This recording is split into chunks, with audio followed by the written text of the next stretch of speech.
ఈ సనాతన పోరాటం అనేది ఎక్కడ ఏ ఉద్యమం కానీ ఏ పోరాటం కానీ ఒకేసారి ఒక్కడి మొదటి అడుగుతోనే మొదలవుద్ది. సత్యమునే పలుకువలను అని పాతకాలంలో చెప్పారని చెప్పి ఇప్పుడు ఆ పాత పద్ధతి అనేది ఎవరు అనరు. ఈరోజు కూడా మనం సత్యమునే పలకాలి. అసలు what is the meaning of secularism? Secularism అంటే ఏంది? తిరుపతి లడ్డూకి సంబంధించినటువంటి కల్తీతోటి మొదలైంది. మన భారతదేశంలో ఉండేటటువంటి హిందూ దేవాలయాలు, హిందూ దేవాలయ సాంప్రదాయాలు, హిందూ దేవాలయాల ప్రసాదానికి ఉండేటటువంటి ఇంపార్టెన్స్ని ఎంత మన ప్రజలందరూ దానికి విలువిస్తామో ప్రతి ఒక్కరికి తెలిసి ఆ విలువలని మంట కలిపేందుకు కల్తీ కలిపే ప్రయత్నాలు చేసినటువంటి నాయకులకు వ్యతిరేకంగా మొదలైన ఈ పోరాటం సనాతన ధర్మాన్ని కాపాడాలి, సనాతన ధర్మాన్ని కాపాడిన రోజే ప్రతి ఒక్కటి కంట్రోల్ అవ్వద్ది అనే ఒక ముఖ్య ఉద్దేశంతో పవన్ కళ్యాణ్ గారు ప్రాయశ్చిత్త దీక్షతో మొదలుకొని సనాతన ధర్మాన్ని కాపాడడానికి నడుం కట్టారు. ఆ పోరాటంలో భాగంగానే ఈరోజు సనాతన ధర్మం గురించి ప్రతి ఒక్కరూ మాట్లాడుకుంటున్నాం, ప్రతి ఒక్కరూ దాని గురించి చర్చించుకుంటున్నాం, ప్రతి ఒక్కరూ దాన్ని కాపాడాలని చెప్పి ప్రతి ఒక్కరూ ప్రయత్నం మొదలు పెడుతున్నాం. ఈరోజు పవన్ కళ్యాణ్ గారిని ఈ సనాతన ధర్మాన్ని విమర్శించే ముందు అసలు సెక్యులరిజంలో మెజారిటీలు కావచ్చు, మైనారిటీలు కావచ్చు, ప్రతి ఒక్క మత సాంప్రదాయాలని, ప్రతి ఒక్కరి హక్కుల్ని కాపాడాలి. కానీ మన భారతదేశంలో ఏం జరుగుతుందంటే మైనారిటీ హక్కుల్ని కాపాడే క్రమంలో మెజారిటీని మనం వెనకబడాల్సి వస్తుంది.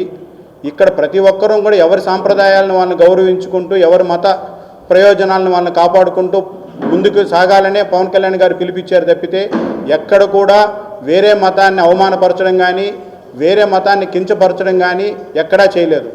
ముఖ్యంగా ఆ రోజు సభలో మొత్తం గమనిస్తే అల్లా అని పిలిస్తే ప్రతి ఒక్కరూ ఆగి నిలబడతాం, గోవిందా అని పిలిస్తే ఎందుకు మనం నిలబడట్లేదు, వాళ్ళని చూసి మనం నేర్చుకోవాలి అని చెప్పారు. దాని మీనింగు ఇస్లాంని మనం పొగడ్డమే కానీ ఇస్లాంని మనం విమర్శించడం కాదు.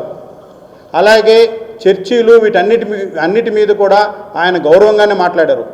హిందూ దేవాలయాలపై దాడులు కావచ్చు, హిందూ దేవాలయాల్లో జరిగే అవినీతిని కావచ్చు, వీటన్నిటిని అరికట్టాలని మాత్రమే పవన్ కళ్యాణ్ గారు పిలిపించారు. ఈ పవన్ కళ్యాణ్ గారు డిక్లరేషన్ సభ సక్సెస్ అయిన క్రమంలో ఈరోజు కొద్దిమంది నాయకులు మాట్లాడడం, ఆ మాట్లాడే నాయకులకి అసలు విలువలు ఉన్నాయా లేవా, వాళ్ళకి మాట్లాడే అర్హత ఉందా లేదా, మాట్లాడే ముందు ఒక టాపిక్ తీసుకొని ఏదో ఒకటి మాట్లాడేస్తే మనం పబ్లిక్లోకి వెళ్ళిపోతాం, ప్రెస్ ముందుకు వచ్చేస్తాం, మనం అందరికి కూడా ప్రమోట్ చేసుకోవచ్చు అనేది చాలా తప్పు. పవన్ కళ్యాణ్ గారి మీద విమర్శించిన ప్రతి ఒక్కరు ఈరోజు ఎలా ఉన్నారో ప్రతి ఒక్కరికి తెలుసు. పవన్ కళ్యాణ్ గారిని విమర్శిస్తే మాకు చాలా పేరు ప్రఖ్యాతులు వస్తాయనుకునేది అది ఈరోజు అవన్నీ సాగవు. ముఖ్యంగా ప్రకాష్ రాజ్ గారి లైఫ్ స్టోరీని మనం కానీ తీసుకుంటే అసలు అతనికి పవన్ కళ్యాణ్ గారి గురించి మాట్లాడే అర్హత ఉందా? అతని వివాహ వ్యవస్థ గౌరవించాడా? కుటుంబ వ్యవస్థ గౌరవించాడా? అలాగే అతను చేసే వృత్తికి గౌరవించాడా? పోనీ ప్రతి ఒక్క దగ్గర అతను డిఫాల్టరు. అటువంటి వ్యక్తి పవన్ కళ్యాణ్ గారిని విమర్శిస్తున్నాడంటే అసలు నామం అనే దానికి మీనింగ్ తెలుసా అతనికి?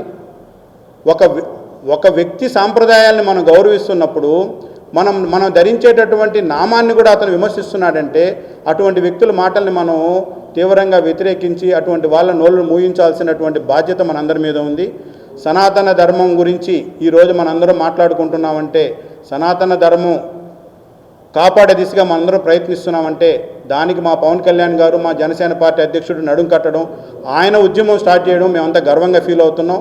ఆయన వెనకాల మా జన సైనికులు కావచ్చు, వీర మహిళలు కావచ్చు, ప్రతి ఒక్కరు ఆయన వెనకాల ఉండి ఆయన ఉద్యమంలో ప్రతి దానికి మేము సపోర్ట్ ఇస్తూ ముందుకు పోవడానికి మేము నిర్ణయించుకున్నాం. దీన్ని ప్రతి ఒక్కరూ మీడియా మిత్రులుగా అందరూ కూడా ప్రజలందరికీ చేర్చాల్సినటువంటి అవసరం చాలా ఉంది.